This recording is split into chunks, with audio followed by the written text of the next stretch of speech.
এক জঙ্গলে বসবাস করত শিয়াল আর শিয়ালিনী। শিয়ালিনী ছিল খুব পরিশ্রমী আর শিয়াল ছিল আলসে। একদিন শিয়ালিনী শিয়ালকে বলতে লাগল, তুমি আজকে একটু খাবার জোগাড় করতে যাও। আজকে আমার শরীরটা ভালো লাগছে না, দুর্বল লাগছে। কিন্তু খাবার জোগাড় না করতে গেলে যে আমাদের না খেয়ে থাকতে হবে, ঘরে যে একটু খাবার নেই। এইসব ন্যাকা কথা বাদ দিয়ে খাবার জোগাড় করতে যাও, না হলে তোমার কপালে অনেক দুঃখ আছে। তুমি মনে করছো শরীর খারাপের অজুহাত দিয়ে বেঁচে যাবে? আমি এই সব অজুহাত বুঝি। এক ন্যাকামু না করে খাবার তাড়াতাড়ি জোগাড় করে আনো বলছি। তারপরে শিয়ালিনী মনের দুঃখে গুহা থেকে বের হয়ে তার প্রতিবেশী ছাগলের গুহার কাছে গিয়ে ছাগলকে ডাকতে লাগল আর বলতে লাগল, ও ছাগল বোন, তুমি গুহায় আছো কি? একটু বাহিরে আসো না। তোমার কাছে অনেক বিপদে পড়ে এসেছি। একটু আমার উপকার করো না ছাগল বোন। তারপরে ছাগল বলতে লাগল, আসছি ছাগল বোন, একটু দাঁড়াও। তারপরে ছাগল গুহার বাহিরে যেতে লাগল। গুহার বাহিরে এসে ছাগল শিয়ালিনীকে বলতে লাগল, শিয়ালিনী বোন, আমি তোমাকে কিভাবে সাহায্য করতে পারি?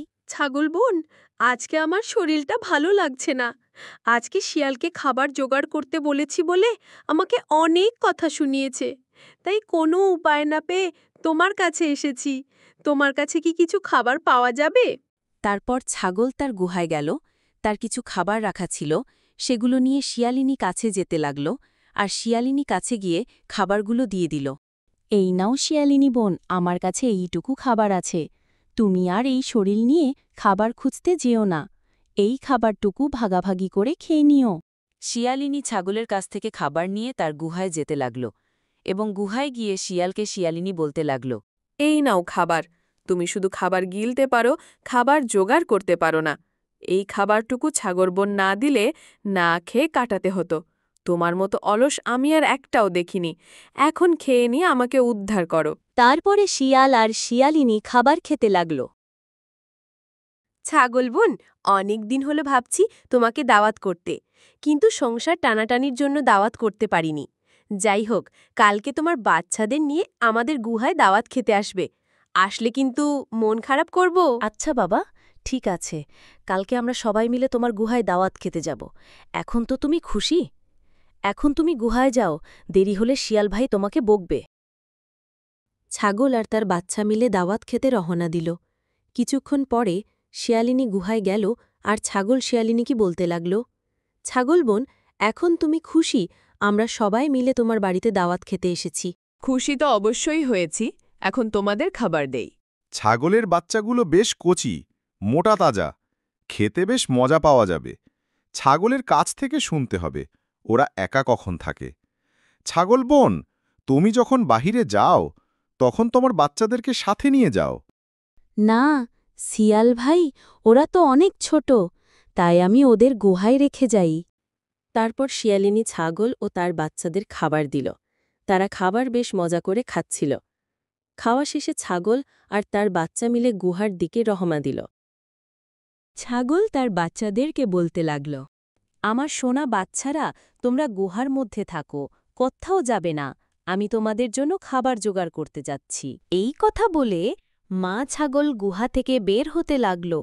গুহার সামনে দাঁড়িয়ে ছিল দুষ্ট শিয়াল। সে ছাগলকে একা যেতে দেখে খুশিতে বলতে লাগল, আমাকে যে কি খুশি লাগছে তা বলে বুঝাতে পারবো না। অনেক দিন পরে ছাগলের কচি ছানাকে খাবো ভাবতেই কি আনন্দ লাগছে। তারপর শিয়াল ছাগলের গুহার ভিতর গেল। তখন ছাগলের বাচ্চারা ঘুমাচ্ছিল।